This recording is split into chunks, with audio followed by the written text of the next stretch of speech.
Hi friends, আমি তনুশ্রীস কিচেনে সবাইকে স্বাগত।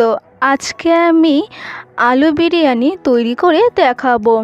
খুব সহজেই ঝরঝরে আলু বিরিয়ানি কীভাবেই তৈরি করবে সেটাই তৈরি করে দেখাবো। আলু বিরিয়ানি তৈরি করার জন্য প্রথম এখানে আমি 5টা আলুকে দুভাগে ভাগ করে নিয়েছি। 2 টেবিল স্পুন লাল লঙ্কার গুঁড়ো দিচ্ছি, 1 টেবিল স্পুন লবণ আর 1 টেবিল স্পুন হলুদ গুঁড়ো দিয়ে ভালোভাবে আলুগুলোকে মেখে নিচ্ছি।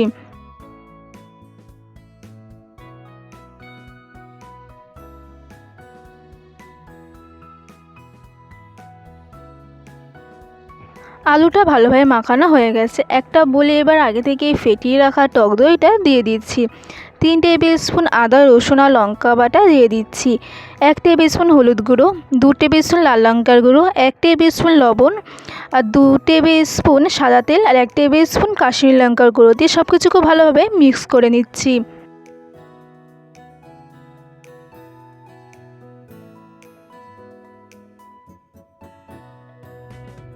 মশলাগুলো খুব ভালোভাবে মিক্স করা হয়ে গেছে। এবার বেরেস্তা তৈরি করব। তার জন্য কড়াইতে তেল দিয়ে দিচ্ছি। তেলটা গরম হয়ে গেলে পেঁয়াজ কুচিগুলো দিয়ে দিচ্ছি। পেঁয়াজটা হালকা লাল লাল করে ভেজে নেব।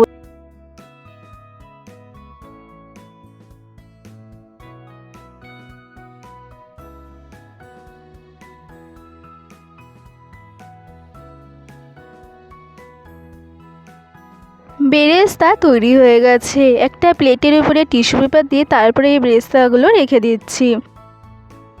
এবার ওই একই কড়াই তেলে আলুগুলো দিয়ে দিচ্ছি, দিয়ে আলুগুলো ভেজে নেব।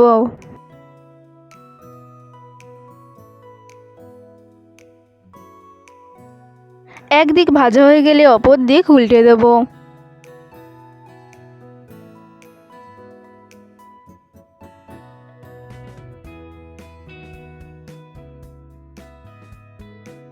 দেখতেই পাচ্ছেন আলুগুলো ভাজা হয়ে গেছে। এবার আলুগুলো এক এক করে তুলে নিচ্ছি।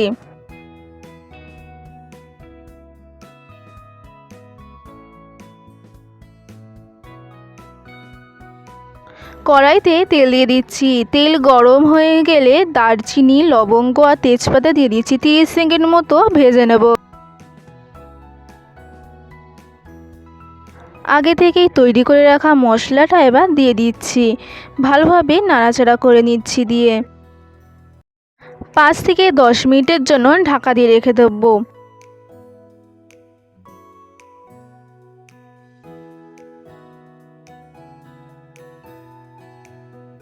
10 মিনিট পর দেখতেই পাচ্ছেন মশলাটা কষা হয়ে গেছে। এবার 1 টেবিল স্পুন গরম মশলার গুঁড়ো দিয়ে দিচ্ছি আর 1 টেবিল স্পুন বিরিয়ানি মশলা দিয়ে সব কিছু খুব ভালোভাবে মিশিয়ে নিচ্ছি। এবার এক এক করে আগে থেকে ভেজে রাখা আলুগুলো দিয়ে দিচ্ছি, দিয়ে ভালোভাবে গ্রেভির সাথে আলুগুলো মিশিয়ে নিচ্ছি।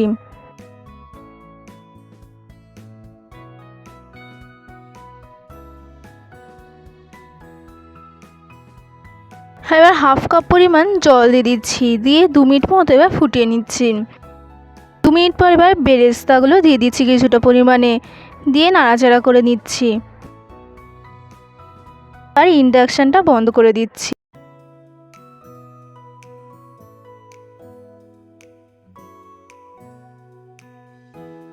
এবার রাইসটা তৈরি করব। তার জন্য কড়াইতে জল দিয়ে দিয়েছি, দারচিনি আর তেজপাতা দিয়ে দিয়েছি আর 1 টেবিল স্পুন মতো সাদা তেল দিয়ে দিয়েছি আর একটা লেবুর অর্ধেক এভাবে রস দিয়ে দিচ্ছি। দিয়ে এবার ঢাকা দিয়ে দিচ্ছি 10 মিনিটের জন্য। জলটা ফুটে উঠলে তারপরে চালগুলো দিয়ে দেবো। আর চালটা আমি আধ ঘন্টা ধরে ভিজিয়ে রেখেছিলাম। এবার চালগুলো দিয়ে দিচ্ছি। ভাতটা 80% মতো সেদ্ধ করব।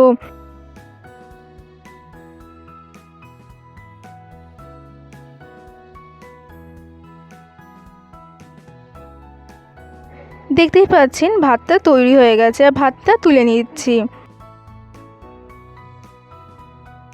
এবার যেই কড়াইতে দমে দেবো বিরিয়ানিটা, সেই কড়াইয়ের মধ্যে 4টে আলু আর গ্রেভি দিয়ে দিচ্ছি কিছুটা পরিমাণে। এবার তার উপরে ভাত দিয়ে দিচ্ছি।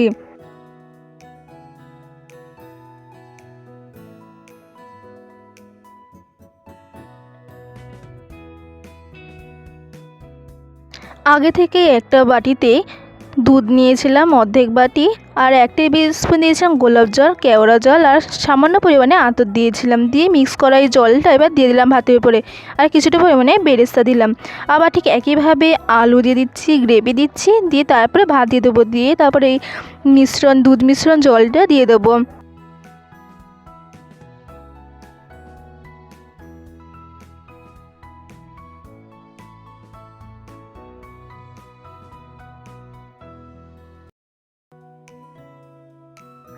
এবার বেরেস্তা দিয়ে দিচ্ছি এর উপরে, আর কিছুটা পরিমাণে পুদিনা পাতা দিয়ে দিচ্ছি, আর সামান্য পরিমাণে বিরিয়ানি মশলা দিয়ে দিচ্ছি উপরে।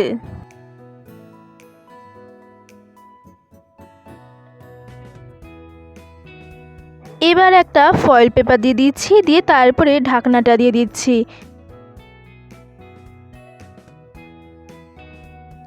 গ্যাসে তাওয়া বসিয়ে দিয়েছি, তাওয়ার উপরে এবার কড়াইটা বসিয়ে দিয়েছি। প্রথমে 10 মিনিট গ্যাসটা কমিয়ে রেখে দেবো, তারপরে 10 মিনিট অফ করে রেখে দেবো।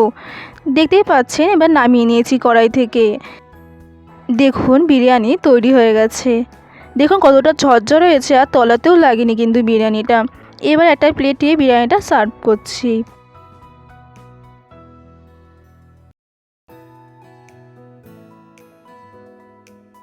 এবার বিরিয়ানি আলুটা দেখাচ্ছি। দেখুন কতটা সফট হয়েছে বিরিয়ানির আলুটা।